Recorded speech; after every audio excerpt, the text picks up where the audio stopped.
What's up, guys? Happy Saturday, and today we are talking wrestling. Top 5 to be precise. Go ahead and hit that intro.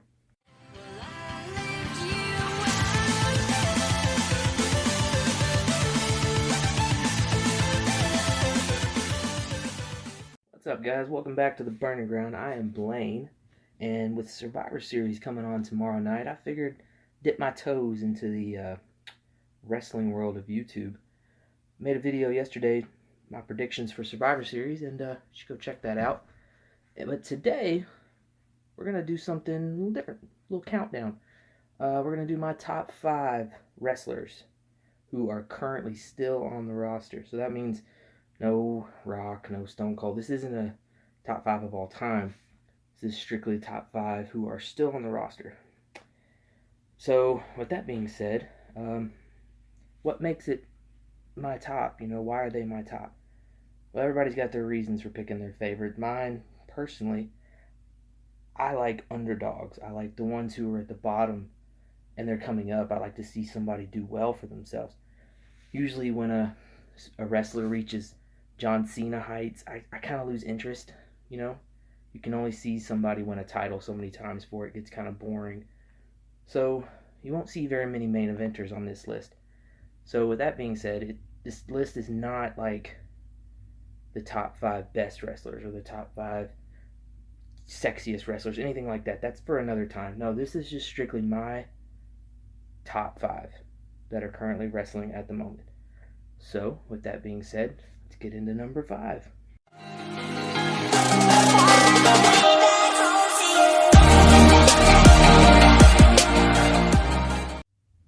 So coming in at number 5, we've got Sami Zayn. So why Sami Zayn, you ask? Well, Sami Zayn is the epitome of what I would consider an underdog in the WWE. He's always booked to lose.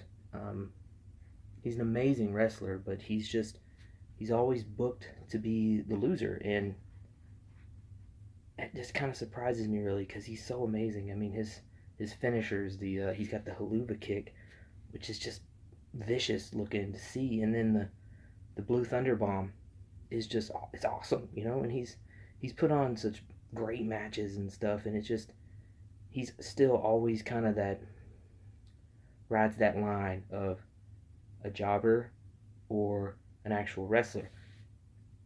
I think eventually he's going to get a good push and he's going to get up there and be main event status, but right now he's kind of stuck in the mid card. But even still, he's just amazing to watch. He's got such talent. He's been doing this for a long time on the indie circuit, and he did really well in NXT, and then he just kind of caught the NXT bug. People who come from developmental up to the main roster who just don't really click, which is majority of them. But he's just great. He's great to watch. I like to watch him even when he loses, because he goes out there and he puts on a clinic pretty much every time, and it's just really sad to see how he's booked. But Sami Zayn, number 5. So let's get into number 4.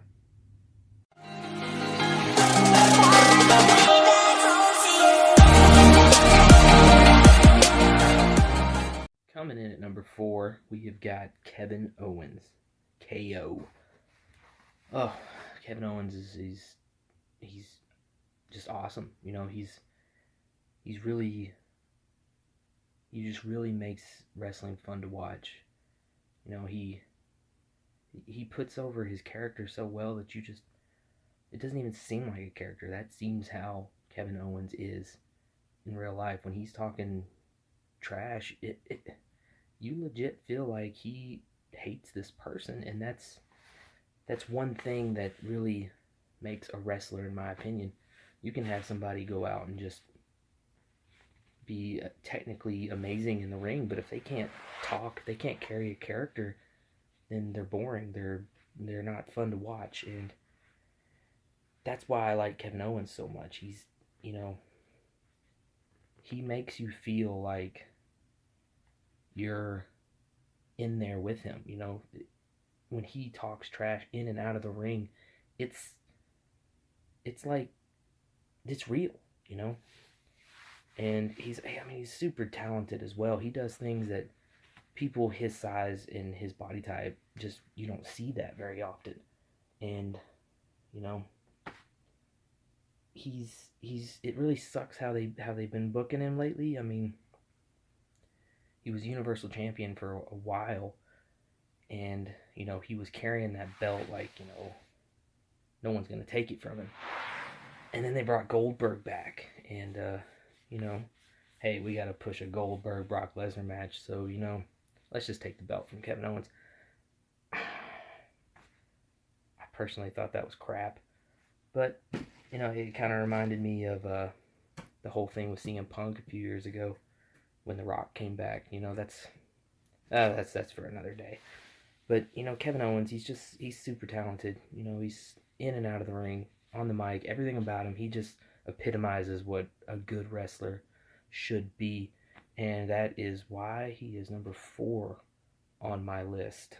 So let's get into number 3.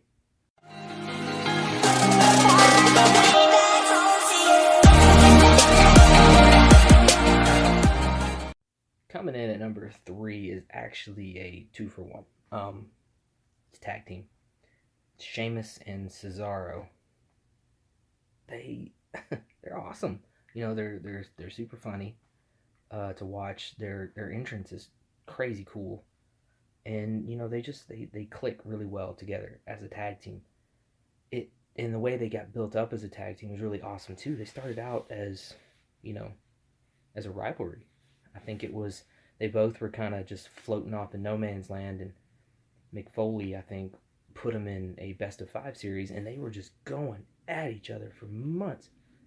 And then I think it wound up being tied between the two of them, and then they started a tag team together. And like most tag teams that start out as a rivalry, they didn't get along at first, but they started to click and really do well, and it led to tag team titles. I think they are the tag team champions right now for the 3rd time, I think. And it's really awesome just to see him. Cesaro is super strong. Pound for pound, everybody says it. Pound for pound, he's the strongest in the WWE. And Sheamus is just awesome to watch as well. I feel like he has really improved himself, especially with being with Cesaro. Has bumped up his game a lot, and it's just awesome to watch him. Even when they're bad guys, they're super fun to watch, and they're just. I'm thinking about Cesaro's teeth right now. I don't know if you guys saw that when he was in that match a few months back and busted his teeth up into his mouth, but he kept wrestling, which was awesome. But yeah, Cesaro and Sheamus, they're killing it as a tag team right now, and if they get split up for any reason anytime soon, I think it would be just a terrible thing for fans, because even as heels, as bad guys, they're super over, and it's just, I love them. They're awesome. So Cesaro and Sheamus, number 3. So moving on to number 2.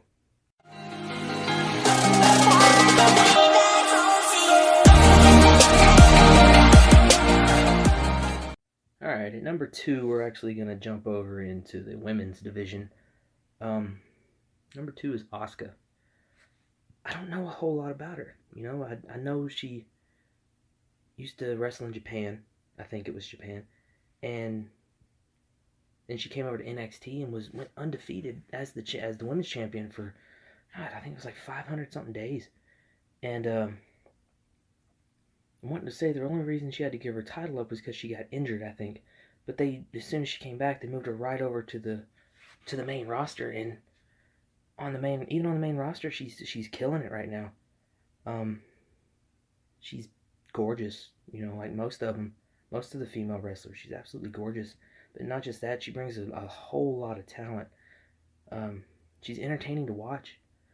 It's even when she's beat the shit out of somebody and they're laying on the ground, she's still doing stuff to entertain. She's bouncing around the ring. She keeps it interesting, which is something I like to see.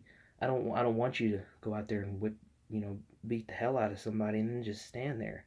It's boring to me. But she's super energetic, and just watching her wrestle is just, it's amazing. It's a treat. when I hear Asuka's going to be wrestling, I tune in. If I watch. And especially when she debuted on the main roster on at TLC, that was one match I specifically tuned in to watch. And she pretty much squashed Emma. But she's great. I think she's guaranteed a women's championship in the near future. It's gonna happen. And when she gets it, I don't think she's gonna let it go anytime soon. So yeah, Asuka, number 2. And now for the big reveal of number 1. Let's get into it.